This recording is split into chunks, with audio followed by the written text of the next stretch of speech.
Okay, so last time we were discussing your second season, which began with a cringe-worthy pregame speech. Come on, Anna, don't do me like that. Sorry. Come on. No, I'm all right.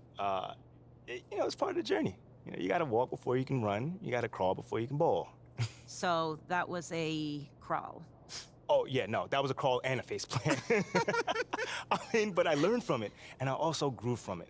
Over the course of that year, I really figured out how to address the team and also how to do it my way. You keep going back to that idea of your way or as myself, and I'm wondering if you could help me understand, what do you mean by that? Like, what kind of a leader are you? A still evolving leader. Okay. Well, then what kind of a leader were you back then, as you started to find your way, let's say? Yeah. Well, like I mentioned before, nobody expected much from us that season. But we pushed our way into the tournament, and it was my job to convince the team that we can make a run. And how'd you do that? That is a good question. Okay, so we went up against the number 4 seed in the first round. Underdogs. Oh, completely. But again, no one expected us to win, and we were the number 13 seed at that. But we kept it close all game, and every time it looked like they were gonna take off, we made a run and we fought our way back in it. You showed resiliency. That's right. Come on, you know me. But that's then when I hit the shot. The shot? You don't know about the shot, Anna? No. It's probably one of the most famous moments in sports history. Sorry, no. You should really see your face right now.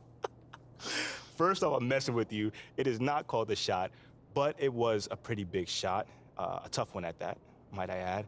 And that shot sent us into overtime. Okay, so that's a big deal, right? Like, the euphoria must have been intense at the moment. Oh, absolutely. But there's still a game that has to be won. And in that moment, you have to rally up the troops. And that is when a leader steps in. Team up in the huddle. And you can see the team respond to him. It would be a great upset if they can pull this off. Now here's Webb. Back to Hayward. Now here's Webb. Pass to Hayward. Just 5 to shoot. To take the lead. They get the rebound. And the basket by Harvey. And the rebound and the follow show you what he is all about. Gritty and determined with a soft touch to match. Here's Thompson. MP. He's covered by Mills. And it's MP missing. Boy, just by his body language, and you can tell he thought that triple was going to fall. Yeah, it seemed like he had great rhythm on that. You can see the disappointment in his face.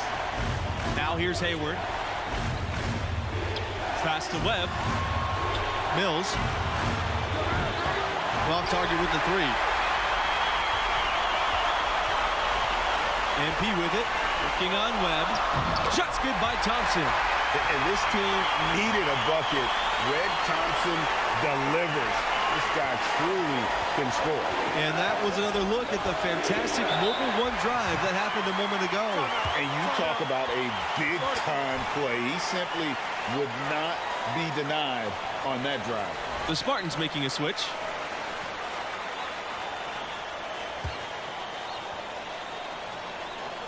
And the Spartans with possession here. Outside, Mills. Nice move. Foul called that time on the way up. That'll give him 2 chances at the free throw line here.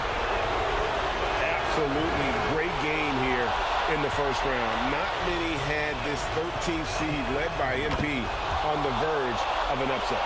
You know, in the first half, this was a back-and-forth game, but MP had to pull his team together and come back from a double-digit deficit in the second half.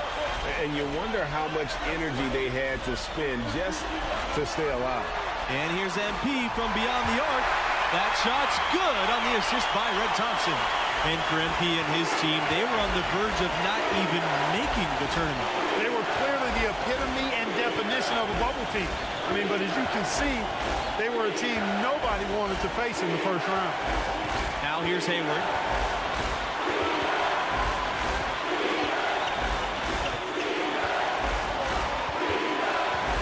Pass to McLeod. 6 on the shot clock. And here's Hayward. Nice D from MP. To the inside. Waters. Count the basket and the foul. Lambert. And so he's picked up his final foul, and he'll have to sit the rest of this one out. After the and one, it's a two-possession ball game. They're starting to put the hammer down now, guys. So it's the Spartans now, trailing by 4. Pass to Mills. Three-pointer. It's not going to go for him.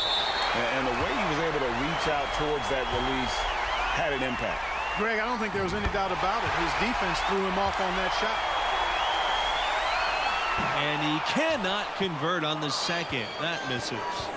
And looking for a very quick shot here. Yeah, you got to get points here. I mean, there's no way you can get around it. You've got to be able to get baskets here in a short period of time.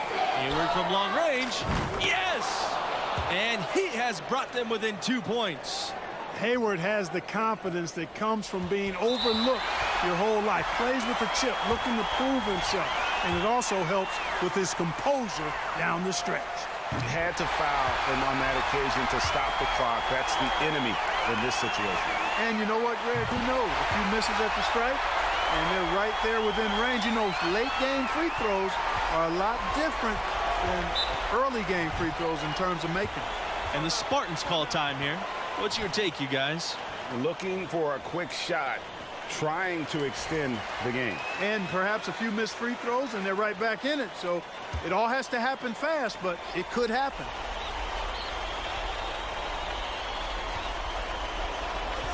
To the left wing. Hayward from long range.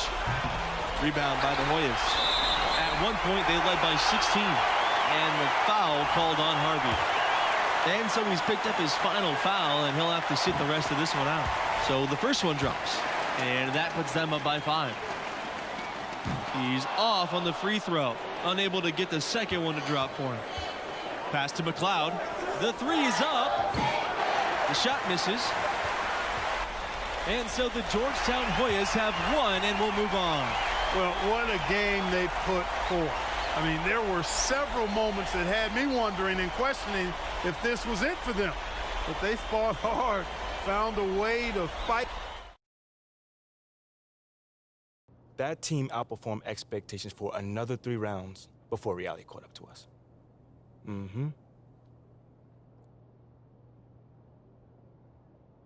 Wow, I mean, what a finish. I know. The buzzer beater, the OT. So crazy. I need to watch this game.